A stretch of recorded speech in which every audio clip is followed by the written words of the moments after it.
जय जगन्नाथ सांग मैंने आज मोर ब्रेकफास्ट आमर गुलगुला बनाई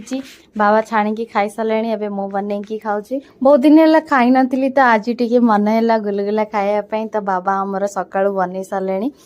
ब्रेकफास्ट से ऑयल चीज मु खाएनी कि केबे केबे खाई दिए आ श्रेयान मु छतुआ बनई छतुआ टी खुआदेली आज आम साई को आसी रूपा बिका मोर डेली यूज पाउंच नाला मुझे यूपी जाइली ना से मो पाउंच छाड़ देकी पलि आसती तो बो कहला तू खाली गोटे रोचु मोर पुराना पाउंच अच्छी एक्सचेंज करके गोटे नुआ पाउंच किणदे बोली तो मुझे सिलेक्ट कली आर प्राइस हूँ 3500 किन सारे पर बाबा टी रोसे हेल्प करने को पलि आसली कारण आज बाबा सब रोसे निजे कर